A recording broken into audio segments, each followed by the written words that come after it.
Hello friends, ಎಲ್ರಿಗೂ ನಮಸ್ಕಾರ. ರಜನಿ ಅಡುಗೆ ಮನೆಗೆ ಸ್ವಾಗತ. ಇವತ್ತು ನಾನು ನಿಮಗೆ ತುಂಬ ಕ್ವಿಕ್ಕಾಗಿ ಮತ್ತು ಹೆಲ್ತಿಯಾಗಿರುವ ಕರಿಬೇವಿನ ಚಿತ್ರಾನ್ನ ಮಾಡೋದನ್ನು ತೋರಿಸ್ತಾ ಇದ್ದೀನಿ.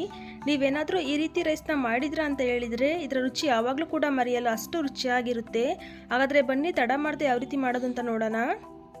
ಮೊದಲಿಗೆ ಒಂದು ಬಾಣಲಿ ಬಿಸಿಟ್ಕೊಂಡಿದ್ದೀನಿ. ಅದಕ್ಕೆ 1 ಟೇಬಲ್ ಸ್ಪೂನ್ ಅಷ್ಟು ಎಣ್ಣೆ ಹಾಕ್ಕೊಳ್ತಾ ಇದ್ದೀನಿ. ಎಣ್ಣೆ ಚೆನ್ನಾಗಿ ಬಿಸಿಯಾದ ನಂತರ 1 ಟೀ ಸ್ಪೂನ್ ಕಡಲೆಬೇಳೆ, 1 ಟೀ ಸ್ಪೂನ್ ಅಷ್ಟು ತೊಗರಿಬೇಳೆನ ಹಾಕ್ಕೊಳ್ತಾ ಇದ್ದೀನಿ. ಹಾಗೆಯೇ ಅರ್ಧ ಟೇಬಲ್ ಸ್ಪೂನ್ ಅಷ್ಟು ಉದ್ದಿನಬೇಳೆ, ಅರ್ಧ ಟೇಬಲ್ ಸ್ಪೂನ್ ಅಷ್ಟು ಜೀರಿಗೆನ ಸೇರಿಸ್ಕೊಳ್ತಾ ಇದ್ದೀನಿ. ಹಾಗೆ 1/4 ಟೀ ಸ್ಪೂನ್ ಅಷ್ಟು ಮೆಂತೆ, 1/4 ಟೀ ಸ್ಪೂನ್ ಅಷ್ಟು ಕಾಳು ಮೆಣಸನ್ನು ಸೇರಿಸ್ಕೊಳ್ತಾ ಇದ್ದೀನಿ.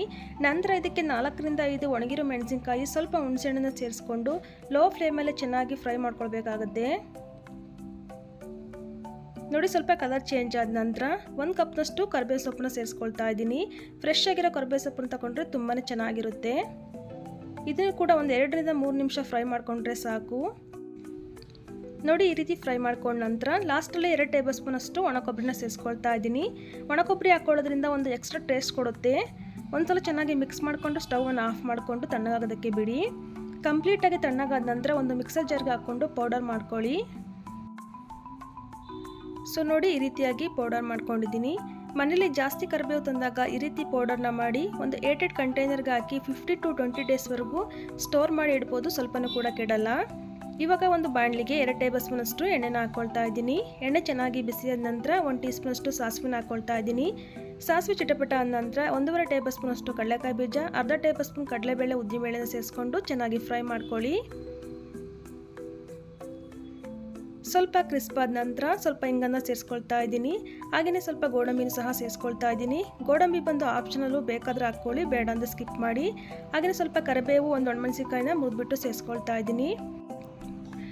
ಲೋ ಫ್ಲೇಮಲ್ಲೇ ಚೆನ್ನಾಗಿ ಫ್ರೈ ಮಾಡ್ಕೊಂಡ ನಂತರ ರೈಸನ್ನು ಸೇರಿಸ್ಕೊಳ್ತಾ ಇದ್ದೀನಿ. ರಾತ್ರಿ ಉಳಿದಿರುವ ಅನ್ನದಲ್ಲೂ ಸಹ ಮಾಡ್ಕೊಳ್ಬೋದು, ಅಥವಾ ಫ್ರೆಶ್ ಆಗಿರುವ ರೈಸನ್ನಾದರೂ ಹಾಕ್ಕೋಬೋದು. ಇವಾಗ ರುಚಿಗೆ ತಕ್ಕಷ್ಟು ಉಪ್ಪನ್ನು ಸೇರಿಸ್ಕೊಳ್ತಾ ಇದ್ದೀನಿ. ನಾವು ರೈಸ್ ಮಾಡೋಗೂ ಸಹ ಉಪ್ಪನ್ನು ಸೇರಿಸ್ಕೊಂಡಿದ್ದೀವಿ, ಹಾಗಾಗಿ ನೋಡ್ಕೊಂಡು ಹಾಕ್ಕೊಳ್ಳಿ. ಸೊ ಇವಾಗ ಮೊದಲೇ ಪೌಡರ್ ಮಾಡಿಟ್ಕೊಂಡಿದ್ವಲ್ಲ, ಅದನ್ನು ಸೇರಿಸ್ಕೊಂಡು ಚೆನ್ನಾಗಿ ಮಿಕ್ಸ್ ಮಾಡ್ಕೊಳ್ಳಿ.